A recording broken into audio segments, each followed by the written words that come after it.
how's everybody doing? And before we start, Merry Christmas. I hope you have an absolutely fantastic day. Looking forward to it myself. A day off, but today it's a day of craft. No days off yet. I'm recording this on Christmas Eve. So obviously before press conferences and everything else. But looking ahead and looking towards Newcastle's return to Premier League action. Can we go second in the Premier League on Boxing Day? We've got to make the trip down to, of course, the King Power. Nearly said Filbert Street, showing me age there. But yeah, we're making the trip down to the King Power, and we're going to get to know Leicester quite intimately over the next few weeks, festive programming, so on and so forth, because of course we drew Leicester in the quarterfinals of the League Cup. That draw was taking place last night. Eventually it took place 10 o'clock. It should have been fucking done, but Jesus wept, they eventually got to it. Shea Given, he did the business, got us a home tie, and that's all you can ask for at this stage of competition. Home tie, all important. So it'll be a packed house at St James's Park, of course it will, as we take on Leicester, and the atmosphere will be great, no doubt about it. Ticket details and everything are to come out very, very shortly, but yeah, every seat will get sold out. The atmosphere will be banging, and roll the lads onto a two-legged semi-final, and you just don't know. I mean, the rest of the draw, I was hoping maybe that Manchester United and Manchester City got through together. They didn't. Manchester City have got a tricky looking away tie against Southampton. Manchester United, of course, they're at home. So hopefully you get through this one, and then you're looking towards a semi-final draw. Manchester United, Manchester City, why not have that in the semis and let us maybe take on somebody like Wolves? And you just never know. That is how balls deep we are in this competition, and how seriously I know that the club will take it, the fans are taking it. I have waited all my lifetime, and every season I've been convinced at the beginning of it, this could be the one where we break the duck. This could be the one that I've seen them lift something. I've waited from being a little kid right up to now, and you know, into Total Cup days. Those were the days, lads. Those were the days. But I've waited a long time. But I've just got the feeling that the way the draw's gone, the performances, it could well be the year. This could be the season. This could be the season. Never mind their season's greetings and all. We just want that trophy. The first trophy, of course, is always going to be the most difficult one. Get that one, and then, you know, it sets yourself up for an even more exciting future under obviously the new ownership. But like I say, that's a few weeks off. That's a week or two away or whatever. Ties to be played in early part of January, so that, like I said, that's going to come out, and that's going to sort itself further down the line. But yeah, we have a little bit of a preview against our opponents in the League Cup on Boxing Day. We'll go down there, and it's a bit of a difficult one in my book, because you know, they had a shite start in the season. There's no getting away from that. They were literally on the arses at one point. But you know, the last five, I think they've only lost one. They're coming back into form. They're climbing up the table. The pressure's being eased on the manager. They've got some quality players. Vardy on his day, obviously, he's coming to the end of his career. But Tielemans, I think, would go into most Premier League teams. And of course, Maddison, heavily linked to a move with Newcastle. Spoke about Newcastle quite a lot when he was away on international duty. Was hanging out with the Newcastle lads over there. He didn't feature in the League Cup last time out, as they got a comprehensive victory down at I think it was MK Dons who they battered. He was taking some time out, taking some rest. He's back in training. He's going to be available for this game. But with the fact he hasn't played in so long and he's coming back from an injury, I can't help but think he'll be on the bench and maybe get 20-25 minutes to, you know, against us. And no doubt the fans down there, you know, both sets of supporters will probably be cheering his name. For the Newcastle end, it'll be nudge, nudge, wink, wink, and all that sort of thing. So yeah, I can't imagine Maddison starting, but like I said, they've got other danger men. There's no doubt about it. So we've got to be on our best game, you know. And I think if we are on our best game, our A game. I think we win, and I think it's something like a 2-0 or 1-0. And I was maybe tempted to go 2-1 first of all, you know, with it being tricky down there and stuff like that, and having a little bit of a resurgence. But you know, when you consider Nick Pope, 5 clean sheets in a row, the defence working so well as a unit, you've got Sven Botman, the Rolls Royce of defenders, one of the best defenders the league's seen in many of a time. Fabian Schär maybe coming back with a little bit to prove after the last game. Hopefully he's fully recovered from the illness that he had. And then Dan Burn and of course Kieran Trippier, the leadership that he shows, the quality that he's got. That's a tight back line. I mean, you never say never in a game of football. Of course you don't. It's not played on paper. But if you look at that defence of ours, that defensive unit, that machine at the back, I just don't see them doing what some of the other teams couldn't, and that's scoring past us. So I think at best for them, it's sort of like a draw would probably be a good result. And that's not being disrespectful to Leicester. You know, a lot of respect for what they've done and the type of club, and you know, they've punched above the weight. They've achieved the impossible with what they did with the you know, the Premier League title and stuff like that. So it's maximum respect, you know, totally meant. But I just think with the form that we're in, we've got Callum Wilson, who again against Bournemouth, I know he didn't score, but I think he did everything else. But you can argue about the disallowed goal and say, yes, actually, well, he did bloody score, but the linesman, Mr. fucking Magoo, couldn't see the nose on the end of his bastard face, and all could the linesman. And I'd agree with you on that one. I mean, all of them were as thick as a bastard dictionary, of course. But you know, yeah, he didn't score, but he was, again, chances were being created for him. He was peppering the goal, he was taking shots on, he was confident, he was making things happen. Typical Callum Wilson performance, you know, full of action, whether it's back to goal, facing goal, crosses coming in, he is there. And you know, if he doesn't score one game, he's likely to score the next, so that's probably a good omen for this one. The quandary or the question marks, we know with a squad that's getting nearer and nearer and nearer full strength all the time. You're never going to have full strength when you've got the likes of Paul Dummett around getting an injury whilst he's injured. But look, you even had the likes of Richie back to fitness and stuff like that. The choices even for the bench were really, really difficult. Elliot Anderson left out to work on his fitness at the weekend. Karius not involved. He was told he wasn't needed for the game. Ryan Fraser, again fit, but not even on, you know, in and amongst the bench. And Eddie's got a big decision to make. The three in the middle are really, really difficult. Of course, Joe Linton and Bruno picked themselves one of the first names on the team sheets. But then it's who do you play beside it? Because Sean Longstaff, for all the criticism that he's had, has been playing some good, decent football.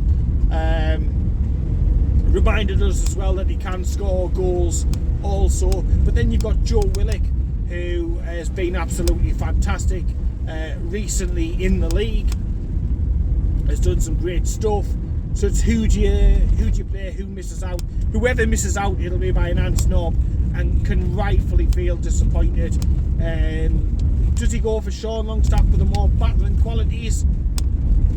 Personally, I'd probably go for Joe Willock, because I like to see goals chipped in from the midfield, and Joe Linton can chip in with them, Bruno can chip in with them, Willock definitely can, to a greater degree than what Sean Longstaff can. And that for me would be the slight difference between the two, and that's why I'd probably go for Joe Willock.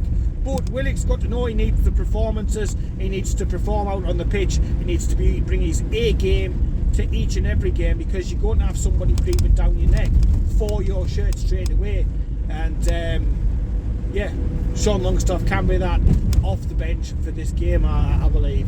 Again, in front you've got another few question marks. Callum Wilson walks in, no Isaac, he's still not available. Fingers crossed he's available at least for some minutes off the bench for the Leeds game, but for this game he's not available. That's a bit of a big blow. You know, again, we need the lad back. He hasn't hit the ground running. He's been really unfortunate with injuries and everything else like that.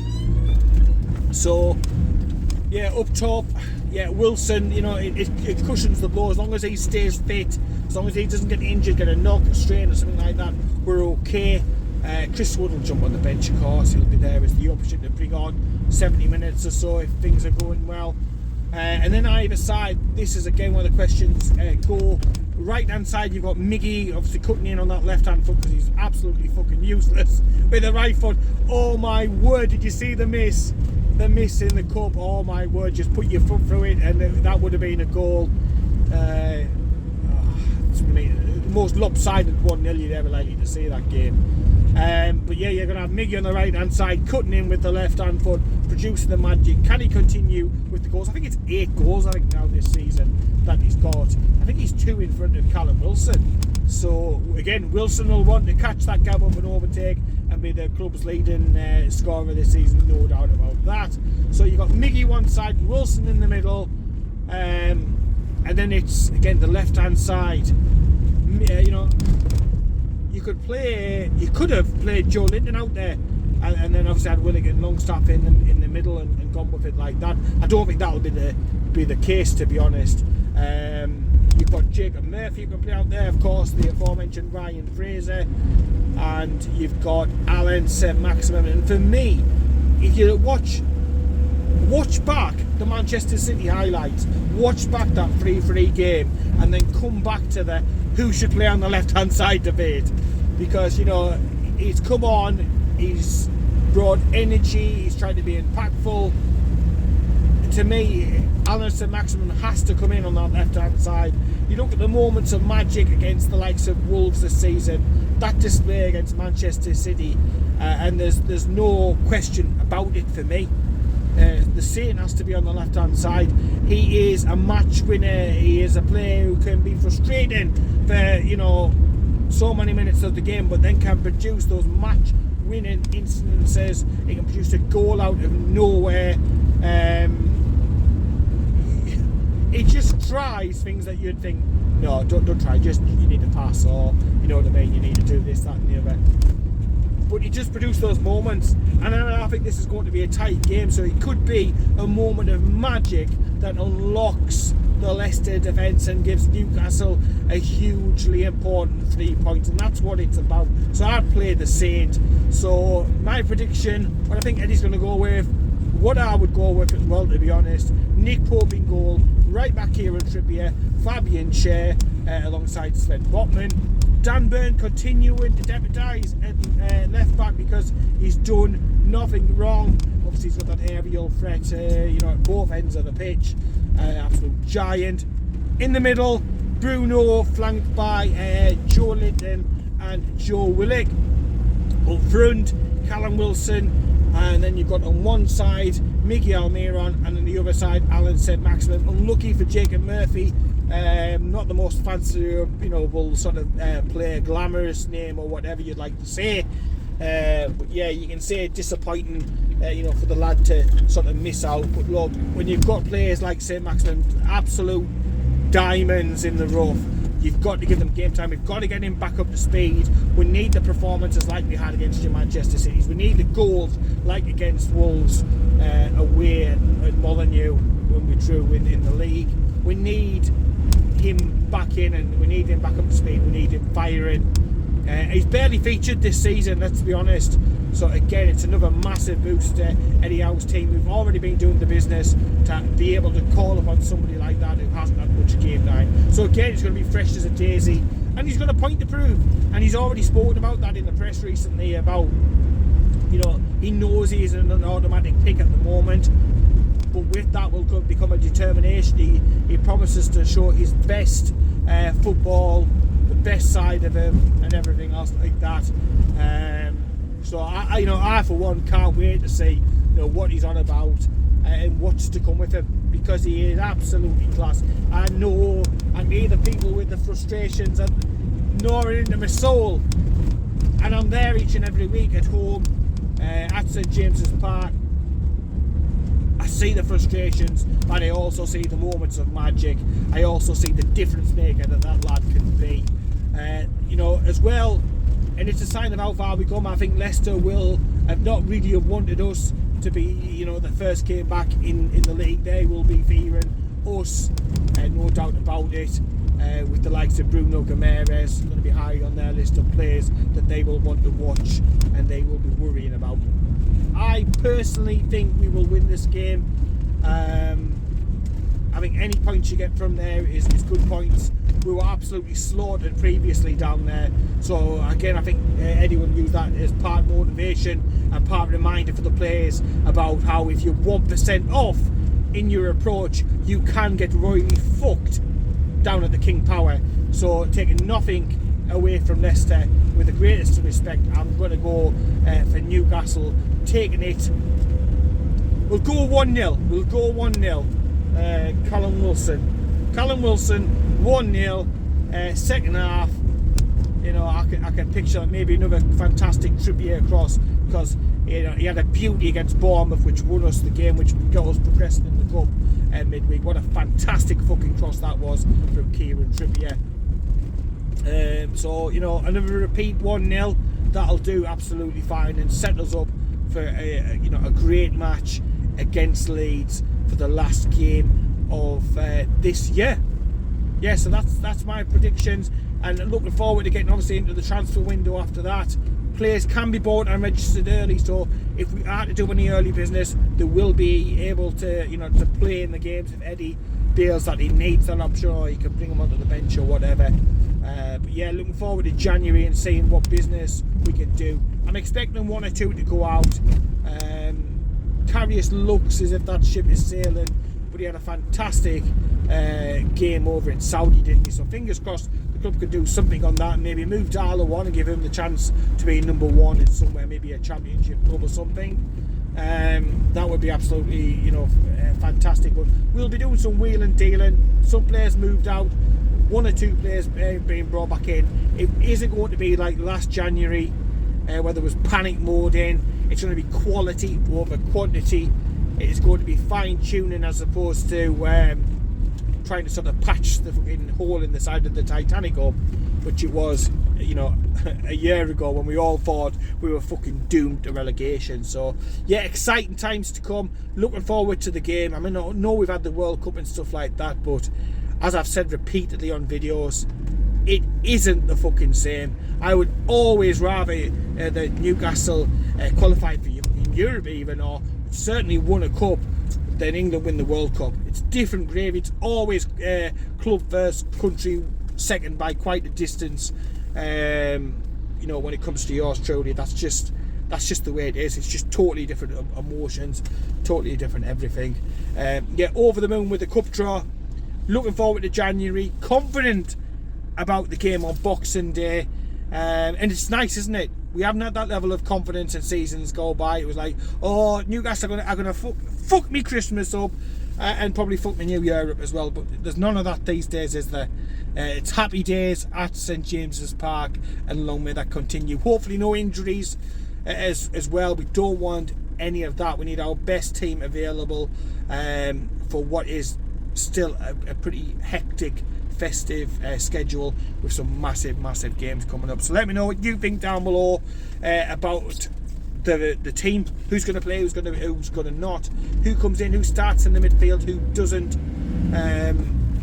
the result of the game. Do you think, are you confident like I am that we can get a victory 1-0 sort of in a tight, in a tight game, in a highly contested game? Let me know all of that down in the comments. And if you haven't already, please do subscribe to Magpie 24/7 on YouTube, on Facebook, Twitter, Instagram, TikTok as well, which has just gone over 10,000 likes, subscribers, which is absolutely fantastic. Lots of video content, little bits and bobs, interviews that have happened.